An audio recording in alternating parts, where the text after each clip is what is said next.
الحمدللہ والصلاۃ والسلام علی رسول اللہ وعلی آلہ وصحبہ اجمعین۔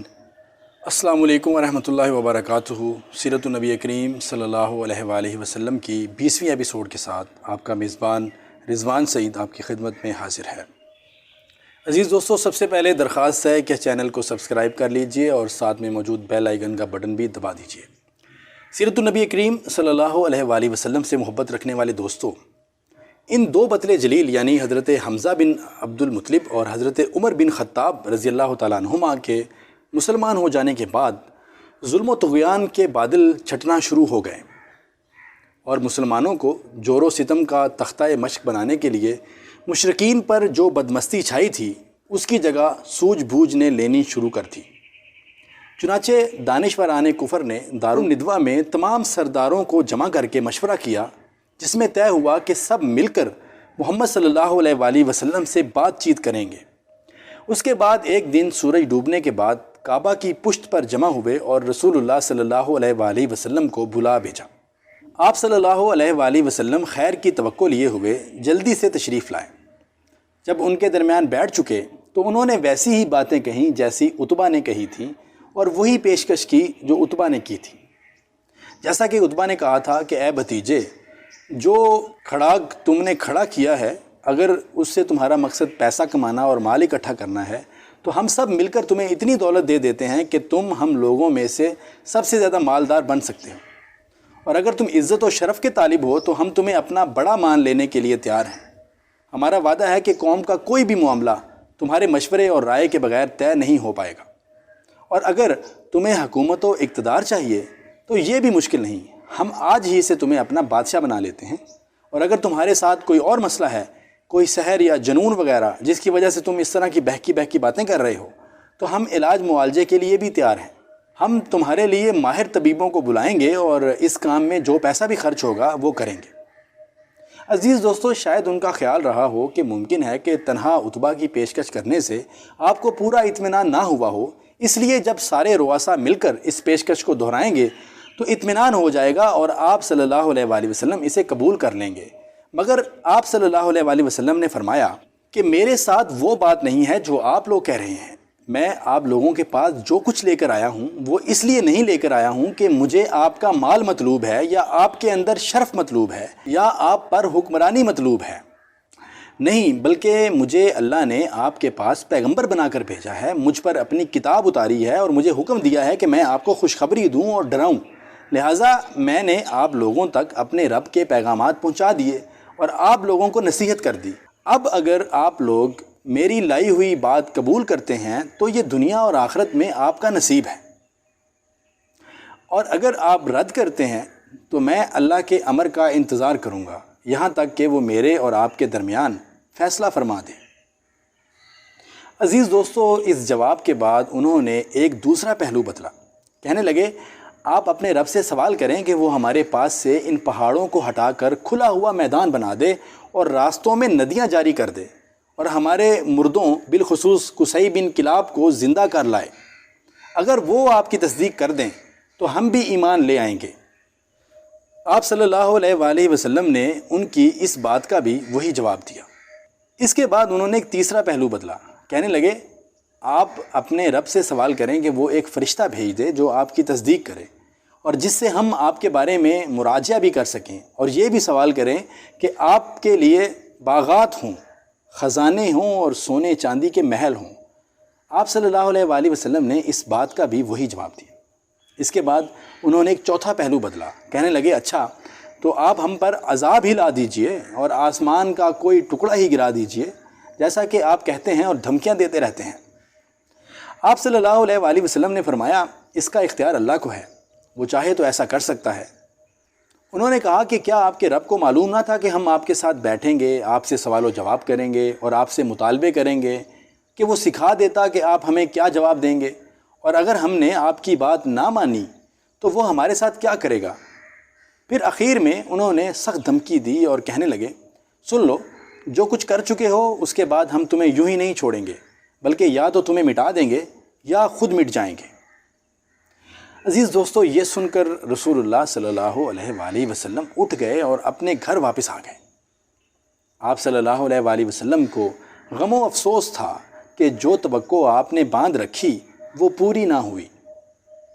جب رسول اللہ صلی اللہ علیہ وآلہ وسلم ان لوگوں کے پاس سے اٹھ کر واپس تشریف لے گئے تو ابو جہل نے انہیں مخاطب کر کے پورے غرور و تکبر کے ساتھ کہا کہ برادران قریش، آپ دیکھ رہے ہیں کہ محمد صلی اللہ علیہ وآلہ وسلم ہمارے دین کی عیب چینی اور ہمارے آباء و اجداد کی بدگوئی، ہماری عقلوں کی تخفیف اور ہمارے معبودوں کی تذلیل سے باز نہیں آتا۔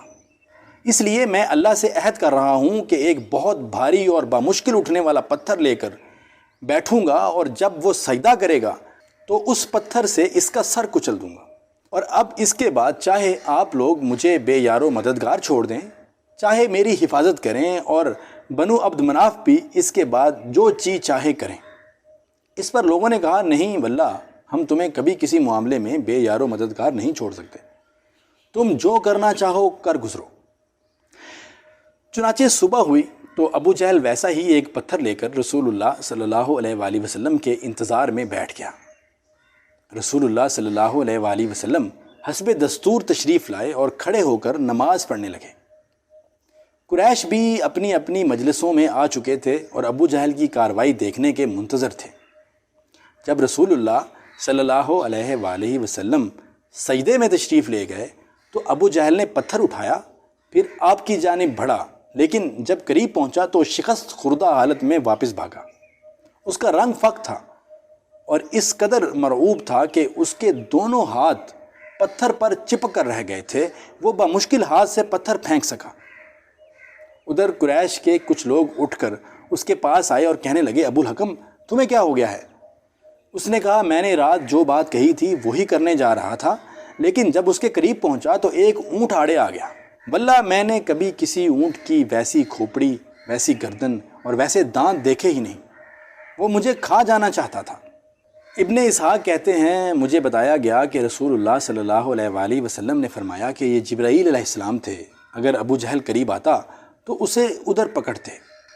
عزیز دوستو، جب قریش ترغیب و تحریص اور دھمکی و وعید سے ملی جلی اپنی گفتگو میں ناکام ہو گئے اور ابو جہل کو اپنی رعونت اور ارادہ قتل میں منہ کی کھانی پڑی، تو قریش میں ایک پائیدار حل تک پہنچنے کی رغبت بیدار ہوئی تاکہ جس مشکل میں وہ پڑ گئے تھے اس سے نکل سکیں۔ ادھر انہیں یہ یقین بھی نہیں تھا کہ نبی کریم صلی اللہ علیہ وآلہ وسلم واقعی باطل پر ہیں، بلکہ جیسا کہ اللہ تعالیٰ نے بتلایا ہے کہ وہ لوگ ڈگمگا دینے والے شک میں تھے، لہٰذا انہوں نے مناسب سمجھا کہ دین کے بارے میں آپ صلی اللہ علیہ وآلہ وسلم سے سودے بازی کی جائے۔ اسلام اور جاہلیت دونوں بیچ راستے میں ایک دوسرے سے مل جائیں اور کچھ لو اور کچھ دو کے اصول پر اپنی کچھ باتیں مشرکین چھوڑ دیں اور بعض باتوں کو نبی صلی اللہ علیہ وآلہ وسلم سے چھوڑنے کے لیے کہا جائے۔ ان کا خیال تھا کہ اگر نبی صلی اللہ علیہ وآلہ وسلم کی دعوت برحق ہے تو اس طرح وہ بھی اس حق کو پا لیں گے۔ ابن اسحاق کا بیان ہے کہ رسول اللہ صلی اللہ علیہ وآلہ وسلم خانہ کعبہ کا طواف کر رہے تھے کہ اسود بن مطلب بن اسد بن عبد العزیٰ، ولید بن مغیرہ، امیہ بن خلف اور عاص بن وائل سہمی آپ صلی اللہ علیہ وآلہ وسلم کے سامنے آ گئے۔ یہ سب اپنی قوم کے بڑے لوگ تھے۔ بولے، اے محمد، آئیے جسے آپ پوچھتے ہیں اسے ہم بھی پوچھیں، اور جسے ہم پوچھتے ہیں اسے آپ بھی پوچھیں۔ اسی طرح ہم اور آپ اس کام میں مشترک ہو جائیں گے۔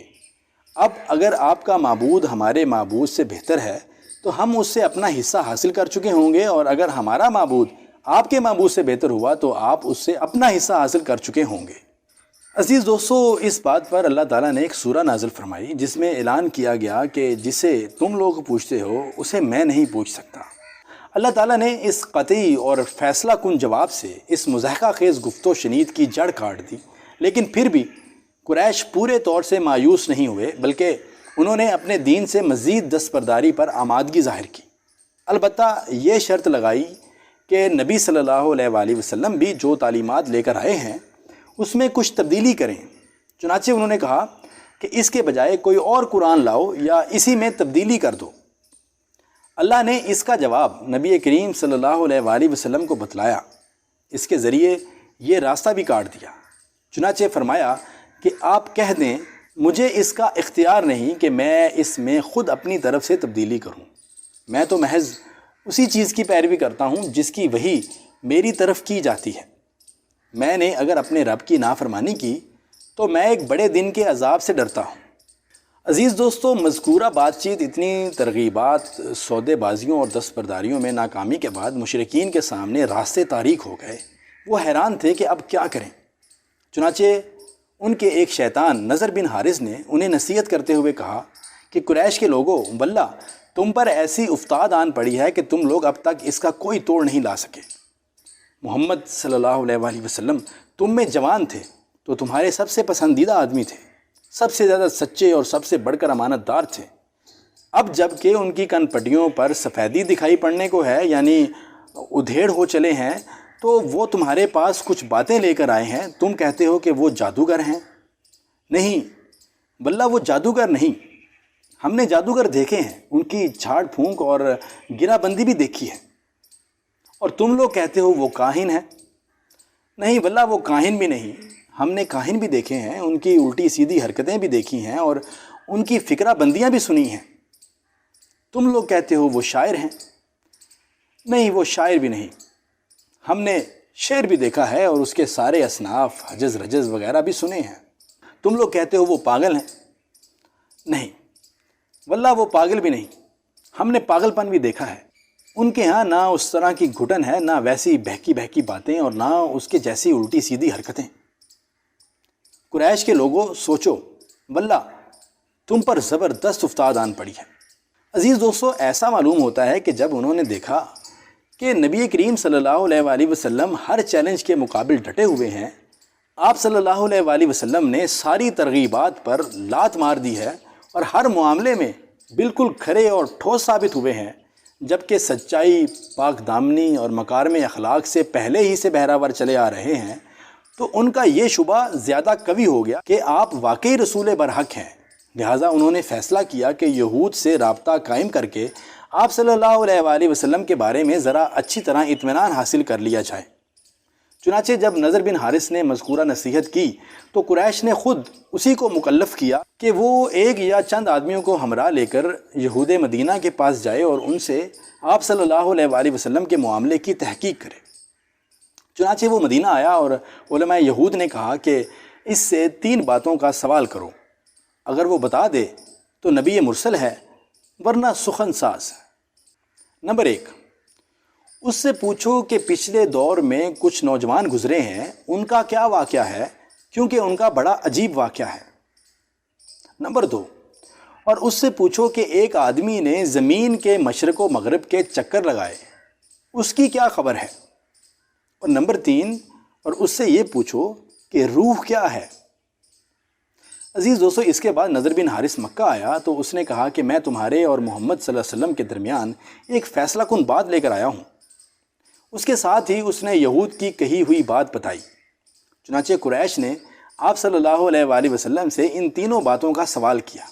چند دن بعد سورہ کہف نازل ہوئی، جس میں ان جوانوں کا اور اس چکر لگانے والے آدمی کا واقعہ بیان کیا گیا تھا جو ان اصحاب کہف میں سے ہی تھے، اور وہ آدمی ذوالقرنین تھا۔